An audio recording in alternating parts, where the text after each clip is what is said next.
Madam Shrimati Shatabdi Roy. Thank you sir. Sir, ये लोग बंगाल के बारे में जो भी बोलते हैं सब गलत है। ट्रस्ट मी, इनको कुछ भी पता नहीं है। सिर्फ इलेक्शन के टाइम ये नेता लोग दिल्ली पैसेंजर करके पहुंच जाते हैं और हर के आ जाते हैं। इस बार भी वही होगा, देख लेना। ये सर SIR जो है, ये जो सर वर्ड है ये रेस्पेक्टेड है, लेकिन ये इन लोगों ने SIR सर को डराने वाला गब्बर सिंह बना दिया। अब we all support clean electoral rolls, but SIR totally politically motivated। आप बताइए SIR का मोटिवेशन क्या है, इंटेंशन क्या है? 2004 तक 13 टाइम्स इलेक्टोरल रोल्स चेंज हुआ, इंटेंसिव रिवीजन हुआ। 1993 में एपिक इंट्रोड्यूस हुआ, 2004 में फोटो इलेक्ट्रल इंट्रोड्यूस हुआ। 2006 से 2019 इलेक्शन कमीशन ने डिक्लेयर किया एपिक कंपलसरी है। 3 डिकेड्स ये एपिक से इलेक्शन हुआ। फिर आप भी बोल रहे हैं एपिक का कोई वैल्यू है ही नहीं, उसका डॉक्यूमेंट्स में सर में उसका कोई वैल्यू है ही नहीं। सुप्रीम कोर्ट में इलेक्शन कमीशन एफिडेविट देके आर्टिकल 326 में बोला SIR में अगर नाम नहीं भी होगा, वोट नहीं दे पाएंगे, लेकिन उसका सिटीजनशिप रहेगा। जो लोग वोट नहीं दे पाएंगे, सिटीजनशिप रहेगा, मतलब क्या? सेकेंड क्लास सिटीजनशिप देंगे क्या?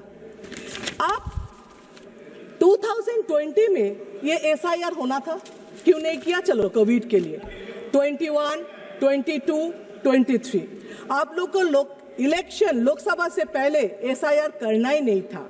ये सब में अपना फायदा के लिए कर रहे हो।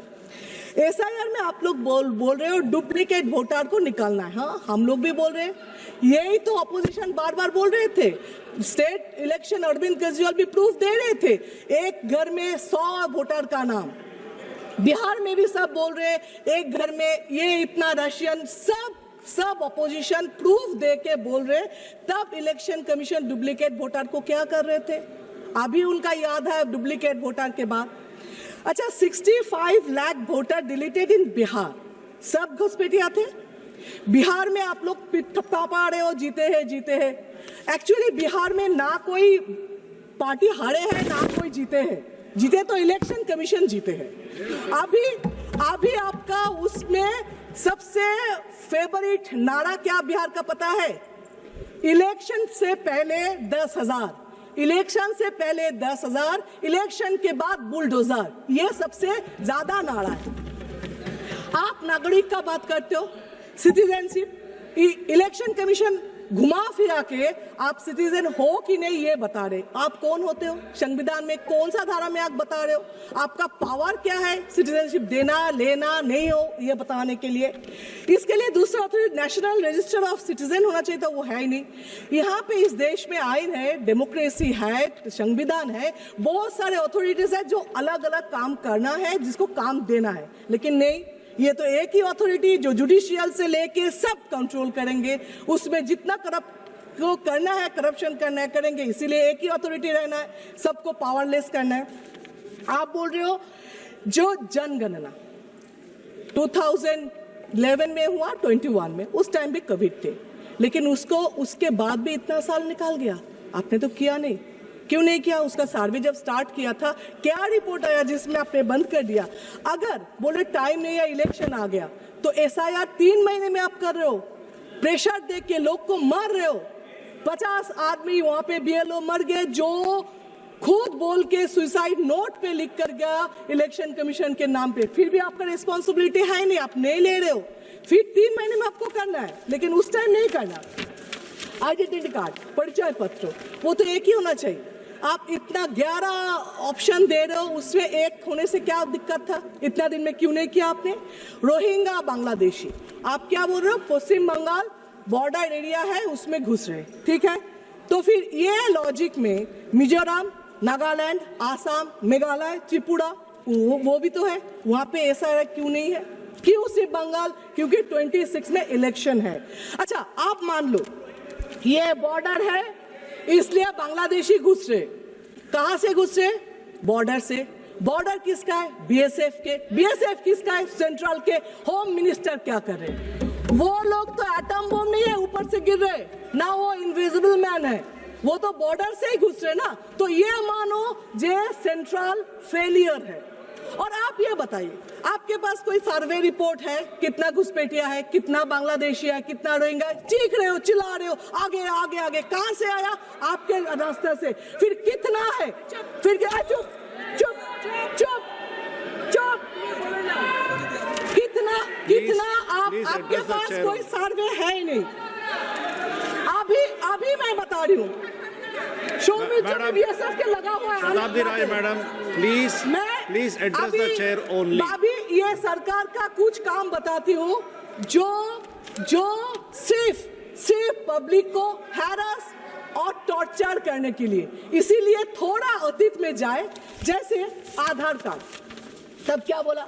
आधार कार्ड कंपलसरी करो करो करो, सब खाना वाना घर छोड़ के, काम छोड़ के जाके आधार कार्ड किया। उसके बाद अभी उसका कुछ वैलिड नहीं रहे। तो ये आधार कार्ड को अभी शरीर का अपेंडिसाइटिस बना दिया है। तो ठीक है, नहीं है तो फेंक को बाहर करके, ऐसा हो गया। ये टॉर्चर नहीं तो क्या है? सेकेंड, बैंक में खाता खोलो, इतना पैसा देंगे। बैंक में का स्टाफ कितना है? 10 है, 12 है, और 12,000 लोगों को भेज दिया खाता खोलने के लिए, पैसा आएगा। सब जाके खाता खोलने लगे। उसका रिजल्ट क्या है? 0 है। उसका काम कितना दिया है स्टाफ का? कोई भी पूछा कैसे हो रहे? नहीं। ये भी एक टॉर्चर ही है। आप बोले लिंक करो, जहां पे जाओ आधार कार्ड के बैंक के साथ, होटल के साथ, जमीन खरीद, सबके साथ लिंक करो। लिंक में क्या हुआ? कुछ नहीं। उसका भी, ये भी एक टॉर्चर ही है। इसके बाद मोहम्मद बिन तुगलक जैसा अचानक आ गया नोटबंदी। उसमें क्या हुआ? आपने क्या बोला? जे इसमें ब्लैक मनी खत्म होगा, टेररिस्ट खत्म होगा। क्या हुआ? हर दिन ब्लैक मनी मिल रहे। टेररिस्ट के बाद तो मत ही करो। पहलगाम में क्या हुआ? अभी तक कोई पकड़ा नहीं गया, अभी तक कुछ नहीं हुआ। दिल्ली में आपके नाक के ऊपर ब्लास्टिंग हुआ, मतलब टेररिस्ट खत्म कर नहीं पाए, ब्लैक मनी खत्म कर नहीं पाए। फिर भी ये नोटबंदी और एक टॉर्चर ही है। अभी इसका नया फॉर्मेट है SIR। ये भी टॉर्चर करके लोगों को मार रहे हो, ये भी और एक फॉर्मेट से आप बता रहे हो। ये जो करते हो ना, बैंक लिंक, ये नोटबंदी, SIR, इसमें मेरा एक स्टोरी याद है। मेरे फैमिली में एक का डेथ हो गया था, जिसके हस्बैंड को डेथ हो तो वो रो रही थी। सब आके उसको संभाल रहे थे, ये करो मत करो मत करो, दुखी हो जैसे एडवाइस करते। उसमें एक आए थे, आके बोल रहे थे मत रो, ससुराल में इतना काम मिलेगा, बर्तन धोना, कपड़ा धोना, खाना बनाना, तो रोने का वक्त ही नहीं मिलेगा। मुझे लगता है यही पॉलिसी अपनाया सरकार ने, जो इतना बेकार काम देगा। लिंक करो, आधार करो, ये करो, जिसमें उसको पूछने का वक्त ही ना मिले काम क्यों है, नौकरी क्यों नहीं है। क्यों आप बोल रहे हो जो गरीब और भी गरीब हो रहे, 2-4 अमीर और भी अमीर हो रहे, क्यों टेररिस्ट रोक नहीं पा रहे हो, क्यों साइबर क्राइम रोक नहीं पा रहे हो, ये पूछने का वक्त ही नहीं मिल रहे। अब सर ये SIR क्या करेगा पता नहीं, लेकिन एक चीज किया, देश के लोगों को बेइज्जत करके रखा। एक 80 साल के बुढ़े आके पूछे, बेटा देखो बेटा, मेरा बाप दादा यहाँ पे थे, मैं भी यहाँ पे जन्म लिया, मेरा 2 जनरेशन भी यहाँ पे है, फिर भी बेटा देखो तो मेरा नाम है कि नहीं, मैं नागरिक हूं कि नहीं, मेरा बाप दादा शहीद हुए थे इस देश के लिए, देखो ना बेटा उसका नाम कहीं पे है कि नहीं। ये जो शर्म की बात है, ये शर्म देश कभी आप पहले देखा नहीं। आप बताएं, इलेक्शन कमीशन ने वो जो 3 बातें थी ना, गलत बात नहीं सुनेंगे, गलत बात नहीं देखेंगे, गलत बात नहीं करेंगे, इसका नया फॉर्मेट लिया। क्या अपोजिशन जो भी करे उसको नहीं सुनेंगे। अरे वोट चोरी हो रहे नहीं देखेंगे, आप कुछ बोलो क्यों न्यूट्रल नहीं हो वो नहीं सुनेंगे। एक्चुअली ये जो बोल रहे हैं न्यूट्रल, उनका इलेक्शन कमीशन का पावर है, नहीं तो पूछ रही हूँ, वो तो कोई धन्यवाद कोई पार्टी के लिए तो नहीं है ना। इलेक्शन कमीशन किसका बॉन्ड, इलेक्शन कमीशन किसी का बॉन्ड लेबर तो नहीं है। इलेक्शन कमीशन कोई पार्टी को जिताने के लिए, हराने के लिए शपथ तो नहीं लेते, ऑफिशियली अनऑफिशियली पता नहीं है। आप लोग बोल रहे हो जे फिर भी इलेक्शन कमीशन के ऊपर दाग इतना क्यों लग रहे, क्यों क्वेश्चन मार्क आ रहे, ये तो आप बताओ। आप बिहार को बोल रहे हो जीते हैं, कोई बोल रहे जीते हैं, कोई बोल रहे लूटे हैं, पता नहीं लूट कर जीते हैं कि नहीं। लेकिन ये बता रही हूँ, बंगाल में आप वो कर नहीं सकते। आप बोल रहे हो ना सर है, सर है, सर है, आप देख लेना। अभी बोले बीजेपी जितना भी सर सर सर बोल के चीखे वेस्ट बंगाल में, वहां पे भी madam madam madam Mamata Banerjee है, फिर से आप हारेंगे। सर भी मैडम के सामने कुछ नहीं कर पाएंगे, ये देख लेना। Thank you.